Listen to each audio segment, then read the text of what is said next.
Hello and welcome to a slightly different video on the channel today, and this is a brand new series that I'm planning to start to do once every so often on SHM, talking about more pie in the sky stuff, because most of the videos on this channel are breakdowns and reviews. There will be the occasional form of content in other ways, but generally speaking that's going to be the meat of the channel.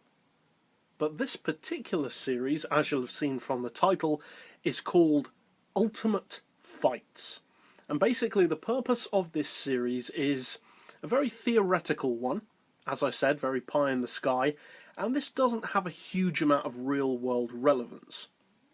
But basically the point of this series is going to be taking two classic characters or creatures, be it aliens or monsters or whatever, from movies which have never seen an on-screen pairing or rivalry, and discussing what that rivalry could possibly look like and how it could pan out if there were to be a movie based around the concept. Now, this has been done before. We've seen movies like Freddy vs. Jason, Alien vs. Predator, and various others, and they're generally not the best of movies. But one of the reasons why that's often the case is because although they sound fantastic rivalries on paper, most of them are inherently flawed. And the reason why many of them are inherently flawed is because the characters that are pitted against each other may seem to be similar on the surface, but they're actually not usually that compatible. Consider Alien vs. Predator, for instance. Yes, they are both aliens. They're both monsters, they're both hunters, and they both kill people.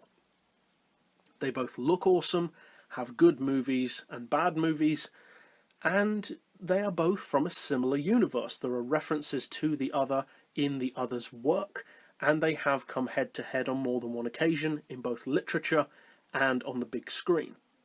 So what's the problem? Well, inherently, the problem between the two is that they're just not the same kind of creature. Alien is a stealth hunter using primitive methods. It's a serpent, if you will. It prefers darkness and claustrophobic environments. Whereas the Predator is the exact opposite. It hunts just as well in the daytime as it does at night. It relies far more on up-to-date and ever-changing technology, and requires more of a wide open environment rather than a claustrophobic one due to both its size and skill set. So although the pairing sounds incredible, putting the awesome concept of a predator against the equally awesome alien, they're just not that compatible. And at the end of the day, although the predator would kill an alien because it's a good hunt, the alien has no reason to fight a predator. Because as we've seen from the movie Prometheus, the alien was created primarily for the purpose of eradicating humans. Now, it may attack the occasional predator thinking that it may be a human, but the alien learns pretty quickly. So it wouldn't continue doing that, and it quite simply has no reason to attack the predator unless the predator attacks it first. So as cool as the two things are to put head to head, they just have no real reason to fight. Or at least it's a very one-sided reason. In today's head-to-head match, though, I'm taking two characters which have every reason to fight. And it's two characters which are actually two of my favourite movie monsters, and simultaneously two of my favourite movie aliens. And one of them is actually Alien. But instead of putting it up against the Predator, which is an unrealistic fight and also a mismatched one, I'm putting it up against a creature which would be a far better match, a far fairer match, and with an outcome that's potentially quite interesting, because it could go a variety of ways. My match is Alien versus The Thing. Now, if you haven't seen Alien, any of the movies, or any of the Thing movies, do yourself a favour and watch them, at least some of them. And if you've only got time to watch some, I would recommend watching the first Alien movie, from 1979 and the original Thing movie from 1982. Not The Thing from Another World, but the John Carpenter version. Now, the reason why these two are so well suited to go head to head is actually not an obvious reason, because on the surface of things you would probably think, why would they go head to head? The Thing assimilates people, whereas Alien kills people. And at the end of the day, their end game is actually very similar. If you were to drop a bunch of xenomorphs into a populated area of Earth, and then in a different test or experiment you were to drop the Thing into a heavily populated area of Earth, the end game would be exactly the same. The end result would always be no humans left and all alien, or all things. The end result would always be no more humans and only the host survives. So their end game is actually surprisingly similar. The goal of both creatures is to dominate their environment. The interesting thing is, though, how they approach that end game and that goal, because they come at it from, funnily enough, polar opposite methods. Alien prefers to hunt and kill every human in its environment, and those that it doesn't kill are only because it needs to use them as hosts to gestate new aliens. Whereas the Thing, technically speaking, doesn't kill anyone.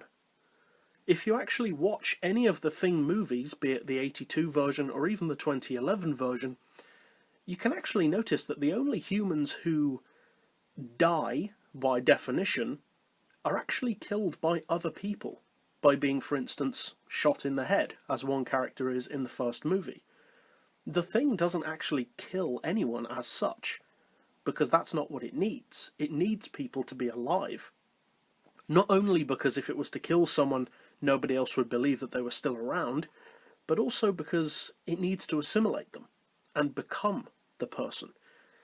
Now, the Thing may well be able to do that to a dead person as well, but the problem with doing it to a dead person is that the other living humans would know that that person's dead.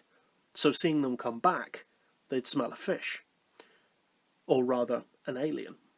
So it needs to blend in, it needs to distract people with their inter-arguments, distrusting each other, as it whiles its way in.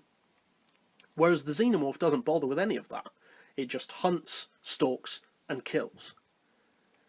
So the question is, and the pivotal question in fact for the entire fight to work on the big screen, is why would they fight? Because surely they have the same goal, to completely dominate their environment. Well, that's true, but think about it. The Thing needs humans. It wants to destroy them all in effect, but it still needs them nonetheless. Alien doesn't need humans at all. Even if there were only one xenomorph on Earth, it wouldn't, strictly speaking, need to take humans with facehuggers and gestate them. It could just kill them all if it had a long enough time. So, by definition, the Thing would view a xenomorph, commonly known as Alien, as a direct threat. Not because the xenomorph would be trying to hurt the Thing, but because Alien is killing the Thing's food source. Now, when we say food source, that's not necessarily a literal thing. We don't know if the Thing actually gets any sustenance from humans that it assimilates, but it's safe to assume that it probably does, because all living things require sustenance, and the Thing doesn't appear to get it from anywhere else. So, although it becomes the person, we can safely assume that it probably does get some form of nutrients from them in the digestion and conversion process. So, in effect, the xenomorph, which as far as we know, doesn't seem to need to eat people as such, it just kills them, is destroying the Thing's food source. So the Thing would have every reason to view the xenomorph as a threat. Now the big question to the movie, in terms of how it would pan out, is what would be the fight? Would they work in an actual scenario? Would the fight be good? Would it be convincing? Would it be interesting? And would it be logical? Because the great thing about the Thing and Alien is, unlike most movie monsters, they're actually very logical. The way they work makes sense. Alien was engineered by the engineer aliens to be, in effect, a virus with arms and legs, designed for the sole purpose of eradicating humans. The Thing is a primitive but potentially highly intelligent alien bacteria capable of mimicking and assimilating any living thing that it touches. So how would they work against each other? Well, some people have said that the alien could potentially have the upper hand in a fight, purely because it is a silicon-based life form with, among other things, acid for blood. So surely the Thing, which we've only ever seen assimilate humans, dogs, and potentially other aliens, surely the Thing wouldn't be able to assimilate a silicon-based life form, which is what the xenomorph is. Well, that's an interesting dilemma. Could the Thing assimilate a xenomorph? We've never seen it assimilate anything silicon-based. It only seems to assimilate into organic living things. And even if it did, surely the acid of the alien would damage the Thing and potentially kill it. Well, here's the points that I would offer to counter that. The movie could have two possible ways of panning out the fight. Option number one is that the Thing cannot assimilate the alien because of the aforementioned silicon-based nature of the xenomorph. That's fair enough, and that's not necessarily a bad thing. It potentially makes the movie more evenly matched, because in a pure power showdown, the xenomorph doesn't stand a chance against the Thing. If you've seen the movies, you'll see why. Sure, the alien is scary, fast, stealthy, and deadly to humans. But the Thing only needs to touch its opponent, and it's game over. It immediately starts to assimilate them, and whatever it doesn't finish in the moment, a small derivative of it in their blood, or even touching their skin, will just do the job later, gradually turning them into another version of the Thing. So, in terms of sheer firepower, in effect, the Thing has the fight down easily. If it is unable to assimilate alien, however, that evens the playing field considerably. And it's not a pie-in-the-sky thing to say that it couldn't. Being silicon-based would be a good advantage for alien against it.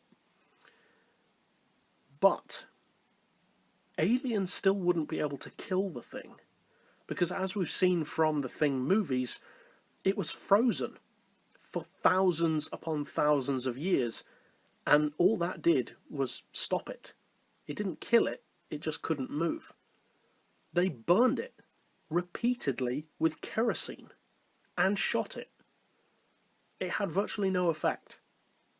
Even its charred remains contained just as much life as it had before. So if fire and ice, even guns or potentially blades, don't stand a chance against the Thing, what chance does a xenomorph have? Because at the end of the day, it's essentially just a leviathan. It has teeth, claws, and acid for blood, which is deadly against a human, but means nothing against the Thing. It's essentially just a bug. So yes, it could potentially bite a chunk out of the Thing with its little mouth, and even if the Thing couldn't assimilate it, the Thing could just turn that bitten off piece into another thing. If it cut the alien, the acid would get over the Thing, and that would definitely hurt it. It's not impervious to pain, it's just very hard to kill, nigh on impossible, in fact. The acid would burn the Thing, it would potentially even melt it and turn it into multiple disparate parts. But as we've already established, and as the movies establish, every part of the Thing that breaks off just becomes another derivative of the original organism. So that wouldn't kill it. Teeth wouldn't kill it, claws wouldn't kill it, and even acid wouldn't kill it. So there's no doubt that the xenomorph quite simply could not kill the Thing. If, however, the Thing cannot assimilate the xenomorph, that does level the playing field, though, because it could essentially mean that you would have an unwinnable fight. Because alien cannot kill the Thing, but the Thing can't assimilate the alien. Surely that would be the outcome. Well, actually, no. Because think of it this way. In the newer version of The Thing, the 2011 movie, The Thing comes up against people, as always, but in a different way. Many people criticise that film, and although I'm not saying that it's anywhere near as good as the 82 film, it's certainly not, it's still not a bad movie. And one of the reasons why I would actually say it's a good movie is because it gives us more of an insight into how the Thing works. If you compare the two movies, the newer version of course being a prequel to the original film, immediately preceding the events of the first movie, you notice a marked difference in the way the Thing acts. In the John Carpenter movie, the Thing doesn't attack people that often. It prefers to blend in to the last second, only changing when it's forced to. It wants to hide. And think about this. In the original movie, we're shown that the Thing can hide. We're shown that it can think and create things very well. It's as intelligent as a human. And it shows some level of its transformative ability. We don't see its strength, though. We don't see how ferocious it can be either. We see it assimilate a couple of people in scary-looking ways, but we don't really see how strong it is, or how fast it can be, or just how ferocious the Thing can be, not to the full degree anyway. The 2011 movie, on the other hand, shows us exactly how ferocious the Thing can be. It transforms every time it gets the chance, and some people have criticised the movie for that, and I can understand that. It doesn't seem to line up with the actions of the Thing in the 82 movie, but think of this. We just said that it's a precursor to that film. Upon landing on Earth and being frozen, the Thing has never come into contact with humans before, so how could it possibly know how they would react? So of course it's going to bum rush people. It's going to attack people whenever it gets the chance, because it views these people as easy prey. Once it assimilates a couple of them, it realises just how frail these human beings are, and of course it's going to go for the kill. By the second film, however, the original movie from 82, it's learned that people are smart. They band together even when they don't trust each other out of necessity, and they can be a lot more deadly when they're working together. So the Thing learns that in order to actually win in this scenario, it needs to be much more covert. That's cool. I like that. People criticise the newer film, but that's actually a very clever twist, that it shows the alien being capable of learning tactics. That gives us an insight into the Thing. Not only does it apparently take on the knowledge and technology of whatever it assimilates, but it also learns very quickly. Within the space of the two movies, which take place in a timeline that's immediately after each other, it learns to completely change its tactics. And I think that's a very, very clever move on the part of the writers. So, what's my point in this regard? Well, think of this. In the newer film, we don't see it assimilate as many people. We do, however, see it attack a lot of people. It transforms whenever it gets the chance, with massive teeth and claws and grotesque hooks growing out of its body as it splits its host apart. Think of that. Regardless of assimilating abilities, that's a pretty hefty arsenal at its disposal. Huge teeth, multiple rows of teeth and claws in fact, hooks, slashing objects of various kinds, incredible speed, agility. It can break through walls, it can burst through floorboards, it can withstand gunshots, knife wounds, and even flames to a great degree, and it is incredibly dexterous, almost spider-like in the way that it moves. So even if it couldn't assimilate a xenomorph, it could still potentially rip it to pieces, purely with the power of its claws and teeth. And with its sheer movement ability, it could easily outpace and outmaneuver a xenomorph. In that case, it would seem to be a bit of a stacked deck against Alien. the Thing would clearly win regardless of whether or not it could assimilate the xenomorph. So why am I saying that it would be a good fight? Surely it would be unfair to the xenomorph. Well, not really. And the reason why it's not unfair is because, as with every movie that shows Alien in numbers, that is the alien's strongest point.